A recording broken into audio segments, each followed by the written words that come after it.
शुरुआत एक बड़ी खबर से और दुखद खबर से। पूर्व पीएम मनमोहन सिंह का निधन हो गया। 92 साल की उम्र में उन्होंने अंतिम सांस ली। दिल्ली के एम्स में अंतिम सांस ली है।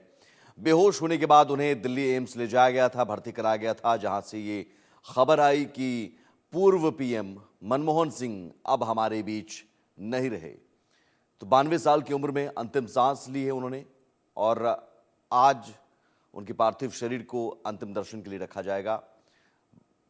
मनमोहन सिंह, जो कि आर्थिक सुधार, जब भी इस देश में बात होगी आर्थिक सुधार की, आर्थिक उदारीकरण की, तो मनमोहन सिंह का नाम लिया जाएगा। बतौर वित्त मंत्री उनके कार्यकाल को देखें या बतौर प्रधानमंत्री भी, गठबंधन की राजनीति में भी तमाम चुनौतियों के बावजूद, तमाम मुश्किलों के बावजूद कई बड़े और अहम फैसले इस देश के लिए लिए गए। एक मजबूत नींव उन्होंने, जो आर्थिक तरक्की ये देश आज कर रहा है, उसकी एक मजबूत नींव पूर्व पीएम मनमोहन सिंह ने रखी थी। नॉन पॉलिटिकल होने के बावजूद पॉलिटिक्स में, राजनीति में तमाम जो चुनौतियां होती हैं, खासतौर पर गठबंधन की राजनीति होती है, 10 सालों तक बतौर प्रधानमंत्री गठबंधन की सरकार उन्होंने चलाई। कई चुनौतियों के बावजूद कई बड़े फैसले लिए।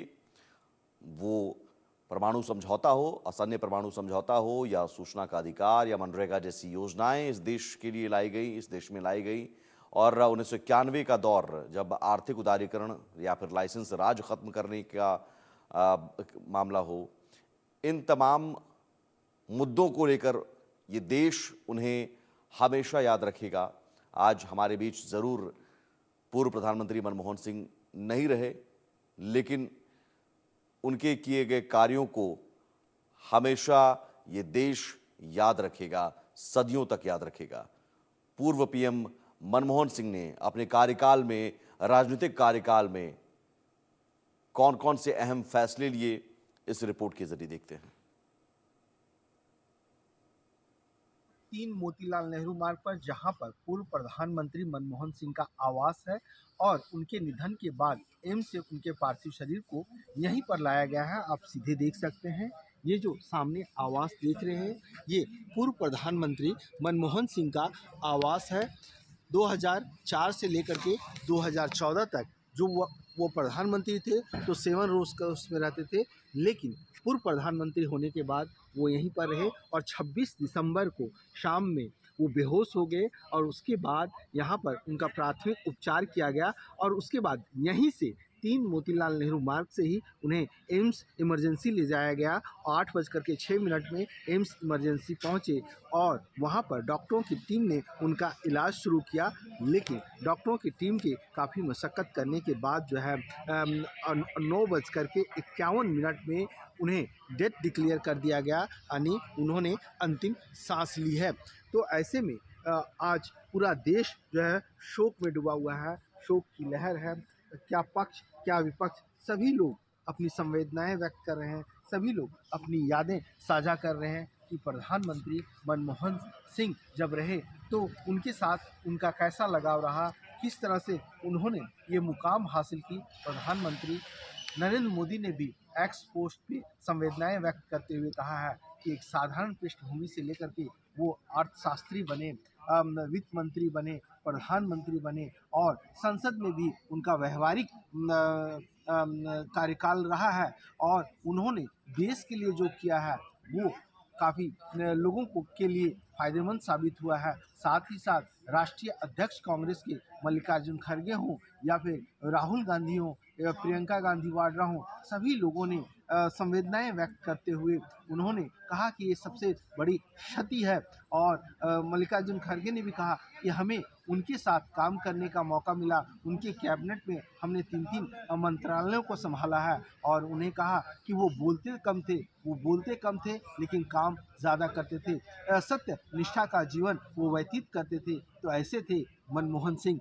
मनमोहन सिंह के बारे में मैं आपको बता दूं तो 1985 में राजीव गांधी ने उन्हें योजना आयोग के उपाध्यक्ष बनाए थे और 1990 में अपना आर्थिक सलाहकार उन्होंने बनाया था और 1991 में जब पीवी नरसिम्हा राव प्रधानमंत्री बने तो उन्हें वित्त मंत्रालय का कार्यभार संभालने के लिए दिया गया था। और वो घड़ी थी जब देश में और पूरी दुनिया में आर्थिक हालात अच्छे नहीं थे। आर्थिक संकट से पूरी दुनिया जूझ रही थी और ग्लोबलाइजेशन और लिबरलाइजेशन के उस दौर में इन्होंने देश को एक ऐसी प्रगति के राह पर खड़ा किया। अपनी आर्थिक नीतियों से लोगों को इन्होंने फ़ायदा पहुंचाया, लोगों के लिए इन्होंने काम किए और इसी का नतीजा है कि आज जब वो हमारे बीच नहीं है तो सभी लोग उन्हें याद कर रहे हैं, उनकी बातों को याद कर रहे हैं कि किस तरह से उन्होंने उस घड़ी में काम किया और लोगों को साथ लेकर के चले। तो ऐसे थे मनमोहन सिंह, क्योंकि मनमोहन सिंह आरबीआई के 15वें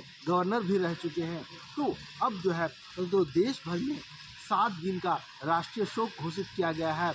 और सबसे बड़ी बात यह है कि यहाँ पर जो आप देख रहे हैं, यहाँ पर आप देखिए तो प्रधानमंत्री नरेंद्र मोदी भी यहाँ पर अंतिम दर्शन करने के लिए आ सकते हैं। सुरक्षा की कड़ी व्यवस्था की गई है। आप देख सकते हैं दिल्ली पुलिस के जवान, पैरामिलिट्री फोर्सेस लगा दिए गए हैं और इस चौराहे पे आप देखिए बैरिकेडिंग कर दी गई है ताकि गाड़ियाँ ना आ सके, लोग आसानी से उनका अंतिम दर्शन कर सके। साथ ही साथ खबर ये है कि 24 अकबर रोड जो कांग्रेस का मुख्यालय है, वहाँ पर 27 दिसंबर को उनके पार्थिव शरीर को रखा जाएगा, अंतिम दर्शन किया जाएगा और उसके बाद जो है जो उनका अंतिम संस्कार होगा। तो ऐसे में भले ही अब वो हमारे बीच नहीं है, लेकिन उनकी यादें और उनकी जो नीतियाँ, उन्होंने जो देश हित में काम किए, वो इतिहास में दर्ज हो चुके हैं। मनोहर केसरी, इंडिया न्यूज़, दिल्ली। तो यकीनन प्रदेश के लिए ये दुखद खबर है। अलविदा मनमोहन सिंह, ये कहना पड़ा है। साल 1932 में जन्म हुआ और 2024 निधन। 92 साल की उम्र में उन्होंने अंतिम सांस ली है।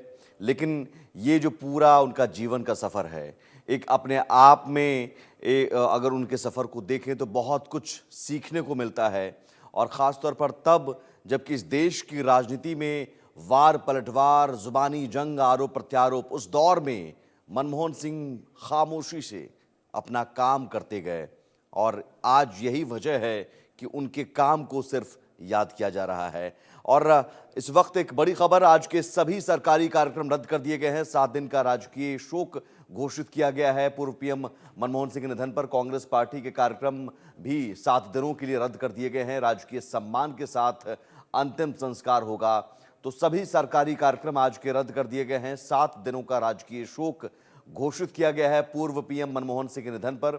और कांग्रेस पार्टी के कार्यक्रम भी 7 दिनों के लिए रद्द कर दिए गए हैं। चूंकि बेलगावी में 100 साल पूरे होने पर कार्यक्रम किया जा रहा था, वहां पर तमाम नेता पहुंचे थे। और कल ही बेलगावी से जो कांग्रेस के सभी नेता हैं वो दिल्ली के लिए रवाना हुए। इस खबर को सुनने के बाद बतौर पीएम, बतौर प्रधानमंत्री, गठबंधन की सरकार और गठबंधन की सरकार में कई बड़े और अहम फैसले। पूर्व पीएम मनमोहन सिंह के संबंध सभी नेताओं से बेहतर रहे, पक्ष हो विपक्ष हो। आपको याद होगा साल 2014 में जब नरेंद्र मोदी पहली बार प्रधानमंत्री चुने गए तो वो अपना पदभार ग्रहण करने के बाद सबसे पहले पूर्व पीएम मनमोहन सिंह से मिलने पहुंचे थे। कनिका कटियार हमारे साथ